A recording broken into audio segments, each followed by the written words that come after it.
Hello friends, welcome to my channel CCMP pharmacology. आज का हमारा टॉपिक है एडवर्स ड्रग रिएक्शंस एडीआरस। तो चलिए जानते हैं क्या है ये।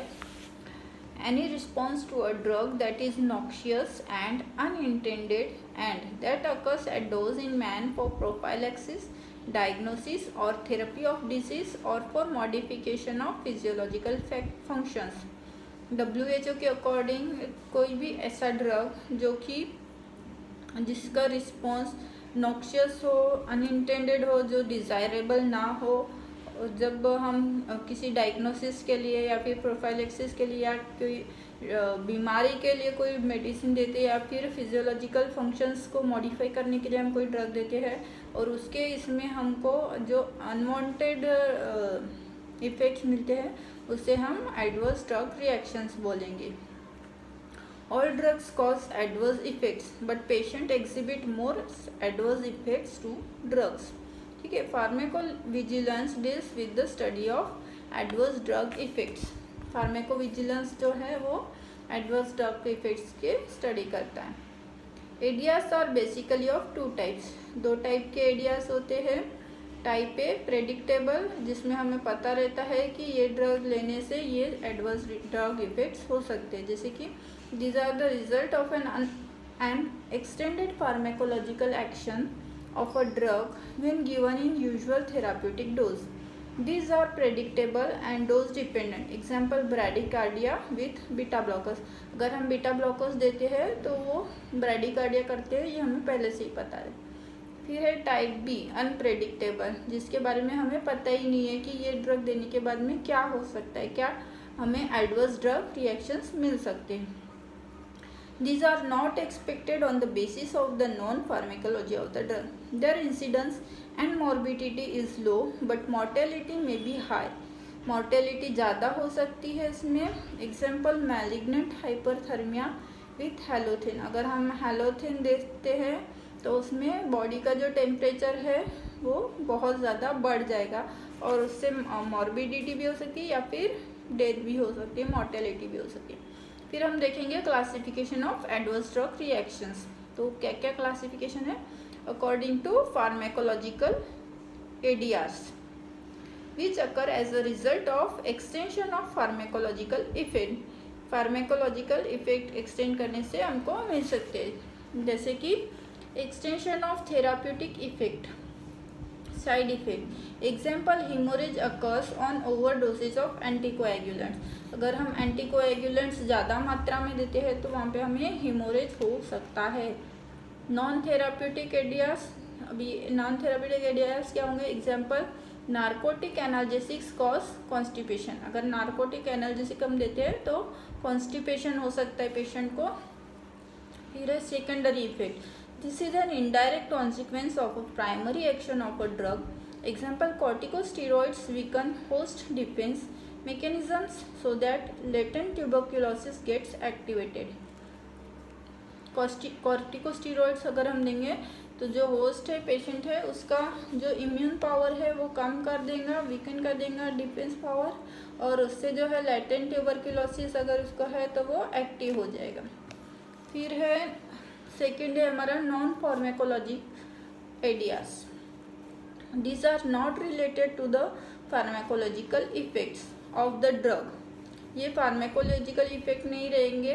दे occur as a result of an abnormal sensitivity और reactivity of the individual to a chemical substance. कोई कोई पेशेंट जो है वो सेंसिटिव रहते हैं कोई कोई ड्रग मॉलिक्यूल के लिए, केमिकल सब्सटेंस के लिए, तो उसका जो रिएक्शन आएगा उसे हम बोलेंगे नॉन फार्मेकोलॉजिकल एडियास। जैसे किसी को एलर्जी रहती है, सेंसिटिविटी ज़्यादा रहती है, इसमें आएंगे हाइपर सेंसिटिविटी टू ड्रग और drug allergy. This is associated with an altered reactivity और sensitisation of the patient resulting from prior exposure to a drug और chemical that act as an allergen. Subsequent exposure to the same drug results in an antigen-antibody reaction that produces symptoms of allergic reaction. कोई कोई drug exposure पे antigen antibody reaction होगा और allergic reaction produce होगा। फिर hyper sensitivity can be immediate और delayed. ये immediate भी हो सकता है, डिलेड भी हो सकता है। Immediate hyper sensitivity reactions like anaphylactic shock, angioneurotic oedema, asthma occur within a few minutes of re exposure. Example penicillin allergy, किसी किसी को अगर पेनिसिलिन एलर्जी है तो ये सब हो सकता है इसमें तुरंत में ही। डिलेड हाइपर सेंसिटिविटी में क्या होगा, reactions develop slowly following drug challenge. Symptoms are in the form of a diffuse rash, fever, stiff joints, swollen lymph nodes. This syndrome is called as serum sickness. इस syndrome को हम क्या बोलेंगे, serum sickness. फिर है idiosyncrasy. Idiosyncrasy क्या है? This refers to a peculiarity of bodily function that causes an individual to react in an abnormal manner to a drug. These reactions result from a genetically determined defect in the patient's ability to handle a drug. Example, Primaquine causes hemolysis in a patient of G6PD deficiency. फिर है photosensitivity, a type of skin hypersensitivity reaction due to some drugs which occurs following exposure to sunlight. Exposure to sunlight के इसमें कुछ skin hyper sensitivity reaction हो सकती है. It can be photo allergic और phototoxic. Examples of photosensitising drugs are chloroquine, chlorpromazine, phenytoin and tetracyclines. फिर है intolerance. Intolerance हमने पहले भी देखा है. It is the appearance of characteristic toxic effects of a drug in an individual at therapeutic doses. It indicates a low threshold of the individual to the action of a drug. Example, a single tablet of chloroquine may cause vomiting and abdominal pain in an occasional patient. Chloroquine से किसी patient में vomiting हो सकता है, abdominal pain हो सकता है. फिर है ड्रग डिपेंडेंस. ड्रग डिपेंडेंस क्या है? Repeated administration of certain drugs may induce a habit and dependence. WHO has defined drug dependence as a state, psychic or physical, resulting from an interaction between a living organism and a drug. क्या है? Interaction between a living organism and a drug is called drug dependence, in which there is compulsion to take the drug in order to experience its psychic effects and sometimes to avoid the discomfort of its absence. Dependence can be psychological or physical. तो सबसे पहले हम देखेंगे psychological drug dependence, in which the individual takes the drug repeatedly so as to achieve pleasurable psychological effects. Drugs which can produce psychological dependence are morphine, alcohol, cocaine, caffeine, nicotine, cannabis, amphetamine. ये जो सभी drugs है वो psychologically patient को pleasure प्रदान करते हैं, euphoria create करते हैं, पेशेंट को अच्छा लगता है. फिर इसलिए वो लेते रहते हैं, ड्रग डिपेंडेंट हो जाते हैं. फिर है हमारा फिजिकल डिपेंडेंस. अब फिजिकल डिपेंडेंस क्या होगा? In which the physiological state is altered due to repeated drug administration. Physical altered हो जाता है physiologically drug administration से. कैसे? Continuous presence of the drug in the body is essential to maintain physiological equilibrium. Discontinuation of the drug results in intense physical disturbances which are collectively termed as withdrawal or abstinence syndrome. कुछ drug जो है वो habit हो जाती है physiologically, और उनके होने से ही जो फिज़िकल इक्विलिब्रियम है, जो हेल्थ बीइंग है वो पेशेंट की बनी रहती है. अगर नहीं लेते हैं तो वो बिगड़ जाती है. इसी को बोलते हैं physical dependence. Drugs which can cause physical dependence. अब कौन से ऐसे ड्रग्स है जो फिजिकल डिपेंडेंस कॉज कर सकते हैं? जैसे कि मॉर्फिन, अल्कोहल, निकोटीन, बार्बिचूरेट्स, जो हमने पहले देखा है. Most of the drugs which produce physical dependence can also produce psychic dependence also. ठीक है, ये ड्रग्स जो है साइकिक डिपेंडेंस भी प्रोड्यूस करते हैं. Dependence usually develops following the medicinal use of a drug. All the drugs that cause physical dependence act on the central nervous system. जो भी फिजिकल डिपेंडेंस करते हैं वो ड्रग सेंट्रल नर्वस सिस्टम पर act करते हैं। फिर है कार्सिनोजेनेसिस। कार्सिनोजेनेसिस क्या है? Chronic use of certain drugs is associated with increased risk of specific cancers.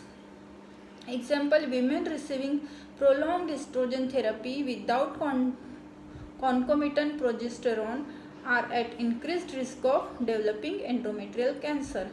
अगर कोई विमेन एस्ट्रोजन थेरेपी पे है, काफ़ी प्रोलॉन्ग ड्यूरेशन के लिए है, तो उसको एंडोमेट्रियल कैंसर बनने के चांसेस बढ़ जाते हैं। फिर है टेरेटोजेनिकली। टेरेटोजेनिकली क्या है?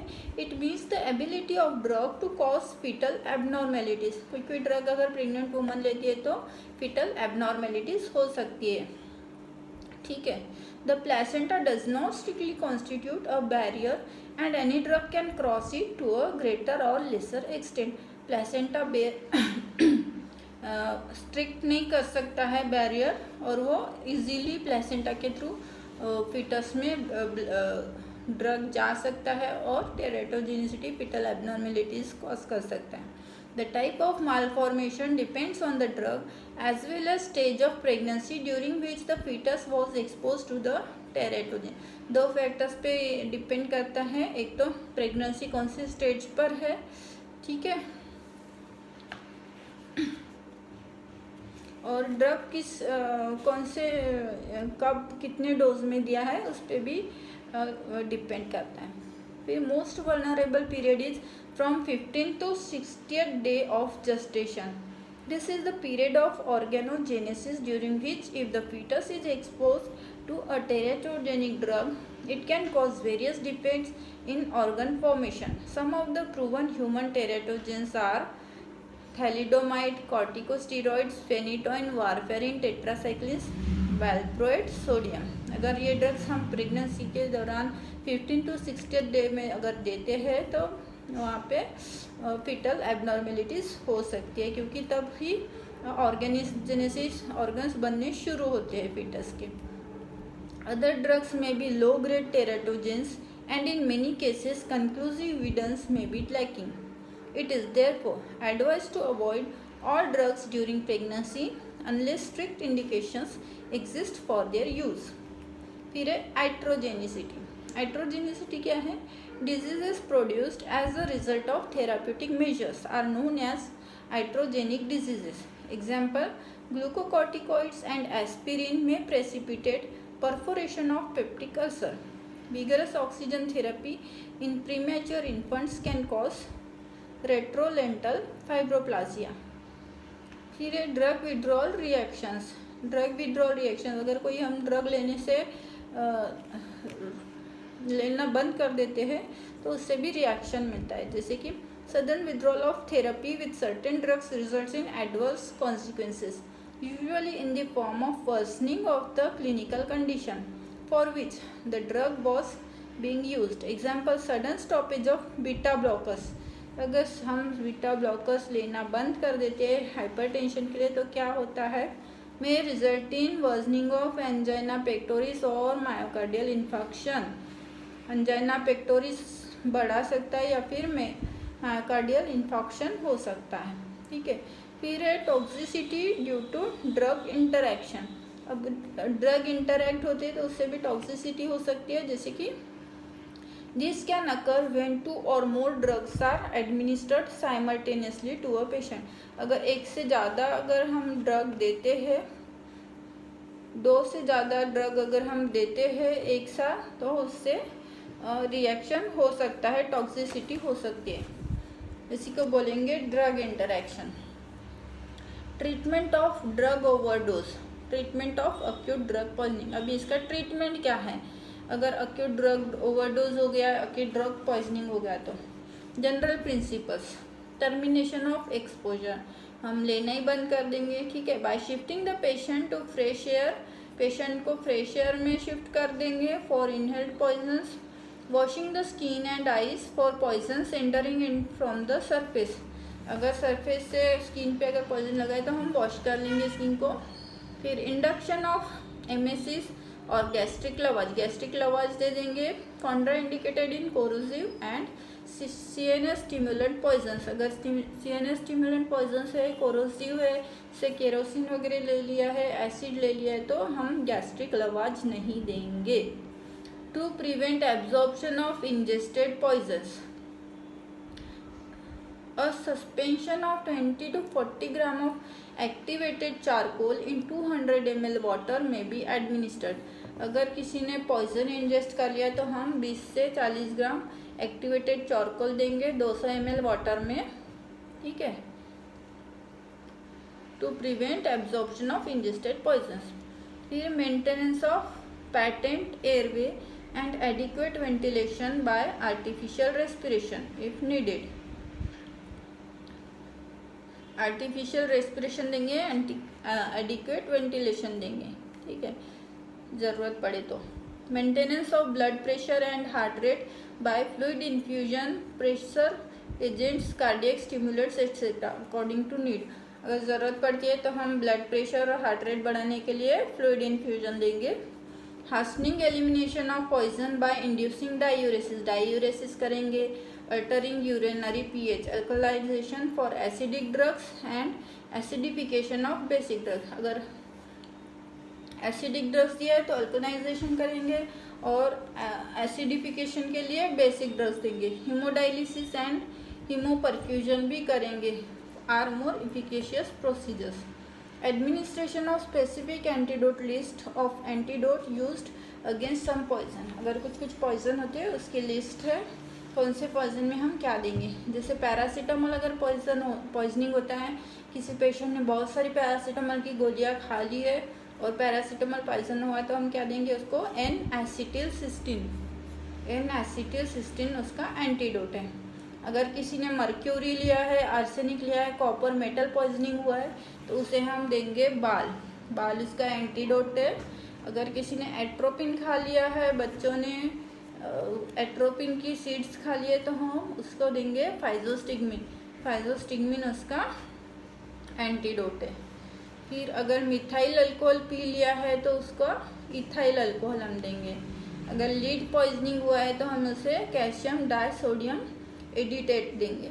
अगर कार्बन मोनोऑक्साइड पॉइजनिंग हुआ है तो ऑक्सीजन प्रोवाइड करेंगे। ओपियोइड्स, नैलोक्सोन पॉइजनिंग हुआ है तो उसे हम नैलोक्सोन देंगे। बेंजोडाइजिपिन्स पॉइजनिंग हुआ है, बहुत सारी नींद की गोलियां खा ली है तो हम उनसे देंगे फ्लूमाजेनिल। याद रखिएगा, बेंजोडाइजिपिन्स का एंटीडोट है फ्लूमाजेनिल। फ्लूमाजेनिल जो है वो एक्टिवेट करता है। और फिर OPP, ऑर्गेनोफॉस्फोरस पॉइजनिंग अगर हुआ है तो हम उसे एट्रोपिन देंगे या फिर प्रेलिडॉक्सिन देंगे। अगर एट्रोपिन बहुत हो गया, नहीं हो रहा है, तो हम उसे प्रेलिडॉक्सिन देंगे। फिर अगर नाइट्रेस पॉइजनिंग हुआ है तो मिथाइलिन ब्लू देंगे उसे। तो ये सब हो गया हमारा एडवर्स ड्रग रिएक्शंस के बारे में, ठीक है। Thank you friends, thank you for watching.